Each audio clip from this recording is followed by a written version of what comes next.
like the Allegiance Undying deck.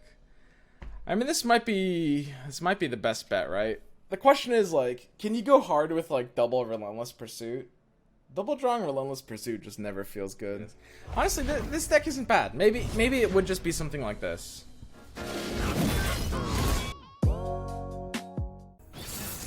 I think that the speed of this deck would have to drastically shift to account for Tiana.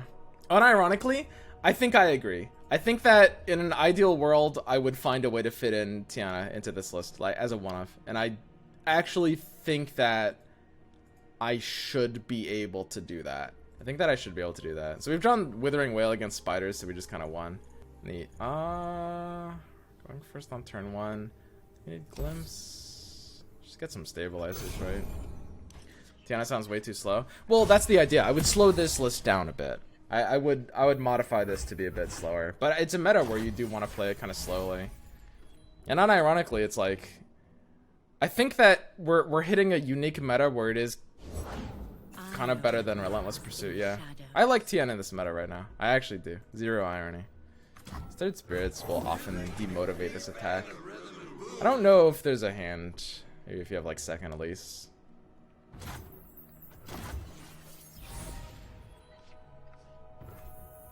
So I've got like Cursed Keeper on the reswing, looks good. Single combat if something weird happens is always kind of a nice safety card. But mostly I'm just looking at Whale as soon as he does like a Brood or maybe a Crawling Sensation or something. He's getting 2 good blocks if I swing here. The Spider will go into the Keeper. Actually, he'll let the Keeper just hit him. The House Spider will go into the Stirred Spirits, likely. And I'll get the 4-4. I can't not attack here. I need the 4-4. Interestingly enough, I can't... Wait, what happened? Wait, if I single combat right now, the Keeper into the Elise, and then I click this submit button, I should get the support, right? Because the attack is declared. It's just I don't have it yet. Yeah. Wow. Oh god, that's weird. He's running Draven? Draven doesn't run Vile Feast. Hell yeah, I'm doing this. Absolutely. Because there's actually a lot of hands where he would not take this block at all. And I wouldn't get a chance to do the single combat. Right? There's a lot of hands. If he just wants to protect House Spider over Stirred Spirits, which is like I think most things, I'm fairly happy about that. I don't mind. It's like if I can get the Elise on like good odds to die, puts me in a better position here. I guess he takes 3 off of that, but his health shouldn't matter too much. He's very much the aggressor, just mostly due to my hands. Although things have just swapped around a bit. Like now that I drew Relentless Pursuit 2 turns ago, he just double drew, and he's down to 14. Suddenly, I might actually be the aggressor now. Like, I might actually just want to start swinging in. Could he have blocked with Elise? Yeah, he could have gotten a free block with the Elise too. So, it's possible that, like, pre-committing that single combat was a misplay. It's a weird play. I've basically never really done that kind of thing before. It's just... It seemed like an interesting opportunity, I guess. It's a little too early to even think about setting up a Whale. I've got Whale next turn. If he does attack into Crawling Sensation and starts setting up like crowd favorite, I'll open Whale on 5 for sure. So at 2, this deck. So if it's my version, which it should be. When I see Draven, I assume it's my version. I don't know anyone else who runs Draven on the list. If it's my version, that means it's not running any Brothers Bond. I think I had one at an earlier point and I cut it. I think so. Wait, am I still running Brothers Bond? I mean, don't I just have to take this block? Brothers Bond doesn't even really fuck me up that much. This attack is weird. Because even like a Brothers Bond doesn't really make that attack good. You were still on 1 bond? Oh, really? Did I not cut bond? Hang on, one second, let me net deck myself. Oh yeah, wait, I'm still running bond in this list. Oh shit. I literally forgot what my own list was running. Oh no! Okay. Well, it's fine. I still have to block like that either way, I think. Whatever.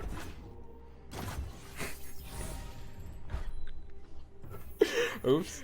Guys, I have a lot of lists. It's hard to keep track of all of them. Come on. No bully, no bully. I mean, Undying with Stirred Spirits just makes this attack a lot cleaner. I don't need to keep mana open. I don't need to keep reactivity. so the order in which I play them doesn't matter. Is there a weird universe I might play Mistwraith over Elise? Maybe. That full attack from him was a bit weird, because that deck really needs to play as swarmy as it can. Like, even if you wanted to like threaten a Brothers Bond and get some good trades, you want to do like a just attack with 2 units, because he just traded his entire board down. And Spiders really needs to keep a wide board. That's like how they win, because they've got, you know, they're on Vision, they're on Crowd Favorite, mostly Crowd Favorite is kind of the big one.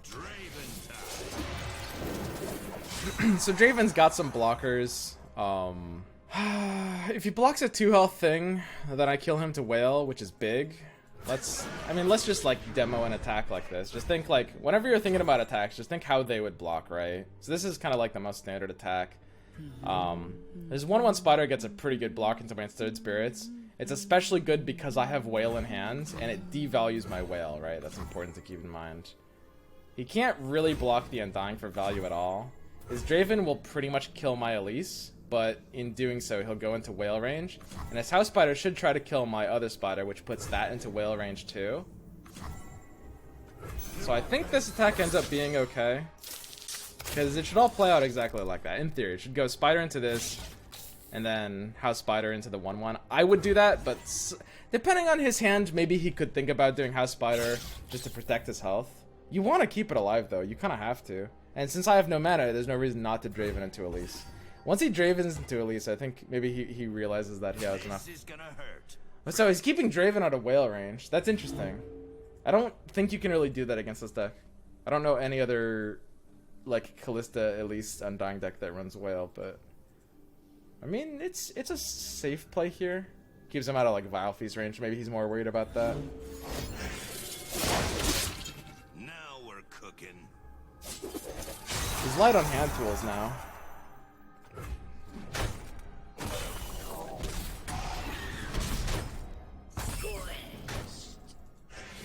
Any discard here? Legion Rearguard. Interesting. Okay. I mean, both of our hands are kind of bad. It's like his health is pretty low. These are actually, oddly enough, okay draws. I know what lurks in the shadows. It's probably just too important to keep Whale open here. There's a lot of... I guess he's already played like all of his House Spiders and he can't do Brood or Crawling here. Normally, the way they're playing gives me a bit of an idea of what kind of cards they have in their hands.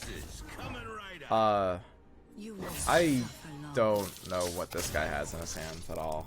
Yeah, I think that was a misplay. Playing Mistwraith is probably just better than trying to like save for like an option to Whale there. Because like he's already played so many House Spiders and he's just under Brood. So like keeping the Whale option open is just not worth enough. So yeah, that was definitely a misplay. Because if I played a Mistwraith, then I can block Elise even with a 3/1/1. Okay. That being said, I mean, in a weird way, I'm the aggressor here, and his Elise can't block my Mistwraith unless he uses an axe on it. So there's a consideration that I don't want to give the Elise value.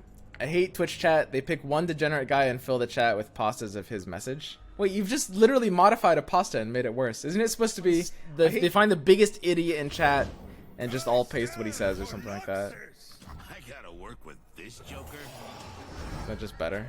So he's got like 2 fearsome blockers and we have Pursuit. I think Pursuit might get us some good value here for sure. Wait, hang on. I'm in a weird predicament where I obviously don't remember what I'm running in the list. I need to net deck myself. I need to double check. 2 decisive maneuvers, 3 skitterers. Those are kind of the threats here. Okay. Jesus. I mean, if I play Stirred Spirits, if he has a skitterer, that makes me feel like that's like basically game losing, straight up. I don't know. I think this attack is actually okay. There's also like there's some weird worlds where I will want to do Relentless Whale, which Stirred Spirits locks me out of. I don't have enough mana for all 3. But yeah, this is a very, very bizarre scenario where because of how the hand played out, because he got a glimpse early, and because he's playing and drawing in a way that devalues Whale, like he's not doing Brood Awakening, and he kept his Draven at 2 health, and because I have Pursuit, All of those combined somehow turned me into the aggressor in this matchup. And the fact that we just got that early chip in. So we have to kind of play aggressive. Because he's the one with the big hand. He's the one with the late game resources. We've got nothing. Right? Which is like, it actually wouldn't have been that weird if I wasn't on a whale hand. But normally whale single-handedly makes you want to like defend. Yeah, this looks fine. So now we're just not going to do whale. The only reason we might is if his second card is Crawling Sensation, which he could use here for value. But, you know, obviously without any specific tools. Ooh, he was holding the Skitter. That's pretty adorable. Did that beat this? I mean, if he goes Elise into this, well, we've got whale anyway. The thing is, because our last card in hand is a dedicated whale, there's no reason to even think about this, because like even if the Elise like takes a value block that doesn't really punish us, I don't think he can here, because he would just die to this. So yeah, the fact that we have whale means we're just always something out there. Anyway, I think that's like, it's a pretty important game to keep in mind, because I think there's a lot of people that understand the idea of recognize who's the beatdown and will play matchups like fast or slow depending on who needs to play fast or slow. Like if you need to play, if your opponent wins over time, then you need to play fast. But I think there's a lot of people that maybe won't identify that like a lot of hand states can change that, right? It's like in general you do need to identify who the aggressor is, but there are plenty of weird states that will flip that. I don't know. This deck is pretty alright. So this is one of our target matchups, basically, is the idea. Oh yeah, and there's a tournament tomorrow. I kind of need to like prep a lineup. I kind of do this thing where every week I prep for the tournament at the last minute, and then I regret it, and then I say, next week I'll start preparing for this tournament earlier than last minute. And then of course I don't. Do I have to keep Pursuit an opening hand here? Wow, that's hard. Oh, Jesus. Because Pursuit is like in this... I think I do, yeah. Pursuit is basically in this deck for this matchup. Karma Ezreal is the one deck that just, they don't have the board presence. Like, they sink too much into their late game, so you really just want to abuse them early. I don't think I could keep Pursuit if the rest of my hand wasn't already good. But because it is already good, I can. This is the one spot where I'm happy to have Mistwraith on turn 2. It's when I'm staring down a Chempunker. This is premium Mistwraith value. Chempunk is basically like pseudo challenger. It's like you have to block it. You basically literally have to block this card. So it's kind of like a challenger. And for that reason, you can think of this card sort of like a better version of the Freljord Wolfie Boy, the 2-mana 3/2/1. It's like you don't always get the challenger effect, but usually in the early game it's the same exact thing, and you don't give them a 1/1 for free. Okay, so we have a couple options here. We can do Elise, or we can do Keeper into Butcher. The one problem with Keeper into Butcher is that Chronicler is in our hand. And I would say the most important thing with this problem is that Chronicler has no second target, right? We are devaluing Chronicler by doing it. I think that's really important, and that I think that means I have to Elise here. Notice the last step. The last step is important. It doesn't matter that Chronicler is in our hand. It matters that Chronicler is in our hand, and we have no other Chronicler target. That's it. 4. Sweet. I'm happy for 4. That's great. It just comes down to, like, looking at the future value of cards. That's weird. That seems like it should be a block. I would always block that, I think. Like, even if you want to go aggro here, the odds of me not having a blocker are pretty low. It's kind of interesting. I mean, he's basically killing my Elise by doing this, right? It's like, he's threatening something. He doesn't know what he's threatening, but he's threatening something. And I think I probably have to feed him my Elise here. Letting him draw a card is just, like, kind of crazy value. I wonder if that could have been the right play on his side. It's, like, so risky, because, like, you're eating 2 for free and you're committing removal into something like fairly low value, but in this case I think it does force the Elise out just because of my hand. That's a close call. Yeah, I mean, it paid off here. I pull the strings. Check out the goods on this one. Come, stay a while. Save me, Luke. So now we've got, you know, the big keeper play. And this is the idea. Elisa's not that important. Yeah, I mean, she's not like mega ultra important, but she's pretty nice. Of course, this guy needs something here. Sometimes these decks operate on semi-bricked hands. Chump Wump might not be enough here against what I have. On top of the pursuit here, it looks like we could just be pretty good. Like, I mean, he's staring down lethal from hand here. So you would need Thermo or Mystic. It looks like a Thermo on the 3 would be my guess. If he doesn't take this now, he is dead to our pursuit here. Like, this is straight up lethal.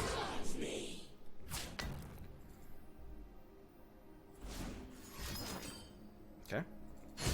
So, I mean, the pursuit won't be lethaling him, but he will be pretty much dead. The question is, would you use pursuit now or would you use it later? What do you guys think? Tell me what you would do and tell me why. Because if I've taught you well, you should be able to answer exactly why you would do it. There's a few reasons. I mean, this is like, it's definitely, you know, the more aggressive line, you're putting him to 1 health. You might have blockers later.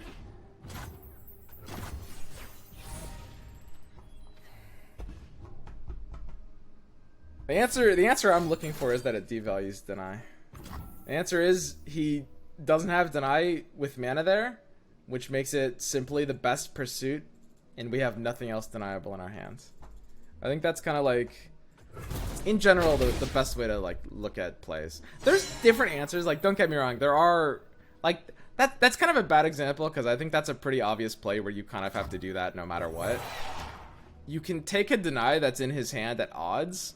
Like, you know, he right now he has it's pretty close to a 40%. It's like low 40s, high 30s% chance of having Deny in his hand right now, assuming he mulliganed it away. And if you take a Deny and you basically get your only spell that's deniable in through under Deny, then you're good. And I want to point out, it's very important, if we had a Withering Wail in this hand, that wouldn't have changed. Because Withering Wail, while it's deniable, is not a spell that I'm looking to get basically any value out of in this matchup whatsoever. It's already kind of dead in this matchup, so it's already devalued. So it doesn't... That's an example of like when I wouldn't be seeing future value either way, right? It's all about thinking in terms of like cards in hands and their future potential value, right? The reason that we take a Chronicler, the reason why we don't do the Keeper Butcher is because we look at the Chronicler in our hand, and it's not that Chronicler Keeper is sweet. It has nothing to do with, oh, if I save Chronicler for Keeper, I get a big boy. That's not the line of logic you should be thinking about. It's if I don't save Chronicler for Keeper, my Chronicler won't do anything. That's the problem, right? If I had a different thing in my hand, then that's maybe different, right? And you use the same logic for why you want a Relentless Pursuit there. It's the same thing with the opponent, because you're devaluing the future value of a potential card in their hand. And when you think about it like that, you'll also realize that's why, it's the same exact reason why you don't want to be over-respecting development punish cards like Iceveil Archer and Skitterer, is because these cards you can't really devalue. Really. Not always. Sometimes you can, but mostly you can't.